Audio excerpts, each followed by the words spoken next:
दोनों बच्चा केकर हवे? एक मेरे पति के है, एक मेरे यार के है।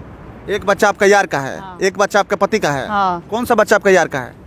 छोटे वाला छोटा वाला कितना साल का है? 6 साल का है। 6 साल का जो बच्चा है वो आपका यार का है। हाँ। और अच्छा, कारण क्या है कि पति के साथ नहीं रहना चाहते? शरीर सुख नहीं देता था वो। हैं? शरीर सुख नहीं देता। कौन शरीर सुख नहीं देता। शारीरिक सुख हाँ। पति नहीं देता था? नहीं। यार देता है? हाँ। सब काम हमरा साथे कैले बा। 1.5 महीना 1 महीना रहल बानी। घरों भी चौंक जाता रहल उ। करे खातिर? उहे सब काम करे खातिर उल्टा सीधा। घर भी गइल बा हमरा कितना हाल ये जगह गइल बा। ससुराल में भी रहत रहनी तहाँ जात रहलक। शरीर सुख देले बानी तो वो हमरा के छोड़ दिलक बीच बाजार में लिया के। और अब ओकर माई बाबू टॉर्चर करता कि ओकरा के मत रखू, रखे खातिर तैयार बा मगर अपना से छोट उम्र के लड़का से तारा प्यार भइल भैया ना? हाँ। तारा से छोटन बा लड़का? हाँ हमरा से छोट बा लइका। कुंवार बा? कुंवार बा। बंदूक लगा लगा भेजत रहल कि ना हमरा साथे भगवे तो तोरा पति के जान से मार दे हैं। हाँ। हाँ फोन पर हमरा घर फोने पर तोहरो प्यार भइल? हाँ। अब फोने पर ओकर प्यार हो गइल? हाँ फोने पर। फोने पर तू लोग प्यार कर ललू? हाँ। आ 10 साल से जाना मर्द के साथ रहत लू ओकरा से माने एथी हो गइल? एकरो से 2-3 साल हो गए। मेरे वह सबके बता दी कि कैसे 10 बरिस पहले औरत के शादी होता और 10 बरिस के बाद शादी के बाद ये औरत के 2 बच्चा, एगो 8 साल के एगो 6 साल के, और कैसे शादी के 10 बरिस के बाद प्यार हो जाता है एगो कुंवारा लड़का से। और कुंवारा लड़का से प्यार के बाद ये महिला देख सकता कि एगो औरत कैसे शादी के 10 साल के बाद 2 बच्चा भइला के बाद कैसे एगो कुंवारा लड़का से प्यार कर लेता रही। प्यार हो जाता लड़का 2 महीना 4 महीना बाहर में ले जा करके रूम भाड़ा पर ले करके ये महिला के रखता और मजा के बाद ये महिला के छोड़ देता। तो का नाम बाटे अपन? किरण देवी। किरण देवी। का समस्या बा? समस्या ये बा कि हमारे पहले से शादी भय रहा। हाँ। ठीक बा। हम 2 लड़के के माई भी बानी और हम पति भी रहा। लड़का फोन करत रहा हमरा लगे, ऐसे नंबर लेके करो चाहे कहाँ से लेके करो। लड़का तारा लगे फोन करता? हाँ, लड़का के नाम का बाटे? सचिन कुमार। अच्छा। वो हमरा लगे फोन करत रहला, हमरा के टॉर्चर करत रहला, हाथ काट के वीडियो बना के भेजी ऐसे ठीक बा। और मतलब ऐसा ही टॉर्चर करते करते कहता हम तोरा से प्यार करे नहीं, हम करे नहीं, तोरा लड़का सन के रखम, तोरा के रखम, ओकरा के छोड़ देना तो हम जान से मार दे। ओकरा बहकावा में हम आके कदम उठा लेनी गलत। ओकरा साथे भाग के कहनी पहले जमुना नगर से फिर घरे लेके आ। घरे से चल गल बेंगलोर, हमरा के घरे छोड़ के खर्चा पानी सब देते रहला। ओकरा बाद बेंगलोर से आयल तो 2-3 महीना घरे रहलक। घर से फिर लेके गलक हमरा के यहाँ से अथी दशहरा पूजा के बाद पूना में लेके गए रहा। तो हमारा गाँव के लड़की रही एक जानी, उनकरे लगे गए रहनी हसा। तो अलिए छठ पूजा में तो बोल दिली कि ये जगह लेके बाल ठीक बा। तो इनकर माई बाबू एड्रेस लेके इनकर मामा लड़का के और उनकर भाई और उनकर पापा वहाँ पूना में चौंक गए। लड़का गए रहे काम पर से लड़का के ठेकेदार के पास फोन करके लड़का के लेके वजह से कामे पर से चल गए हमरा के पुणे में छोड़ के। अब पुणे में कह के आए लड़का कहल कि हम बात बताओ। सबसे बड़ा सवाल ये बा कि तार शादी हो गई बा 10 बरिस पहले, तार 2 बच्चा बड़े सन, तो शादी के बाद तारा केंगा प्यार हो गई? शादी के भी ये कौन प्यार के भूत सवार तारा हो? बस ओकरा टॉर्चर कैला के चलते हम ओकरा से प्यार कैले बानी। उ टॉर्चर केहू महिला के टॉर्चर करी तो प्यार करी, ओकरा साथे चल जाइए अपना पति के छोड़ करके 2 बच्चा के लेकर के चल जाइए पुणे में और यमुना नगर में घूमे।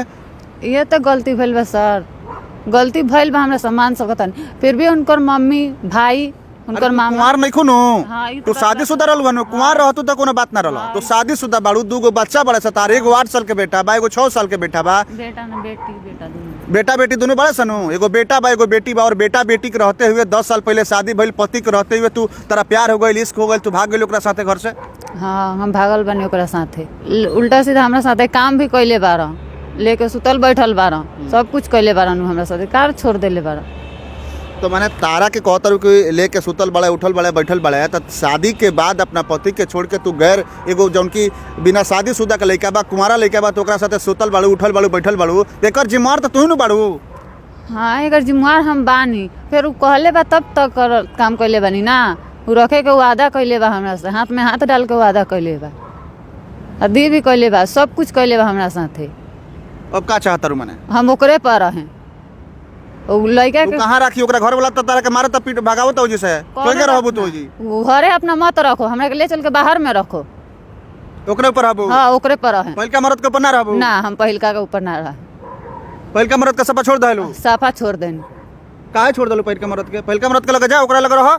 ओकरा लगे नइखे उ रखते नइखे इनकर माई बाबू अब जाके तना तू ऐसन काम कैलू देख सकत तनी कि समाज में हमनी के लगातार ये सब खबर देखावे के प्रयास करतनी सन, लेकिन समाज में अभी भी महिला लोग बाटे कि शादी भइला के बाद प्यार हो जाता, बच्चा भइला के बाद प्यार हो जाता, और शादी के बाद कैसे महिला लोग एगो कुंवारा लड़का के साथ कैसे भाग गईली।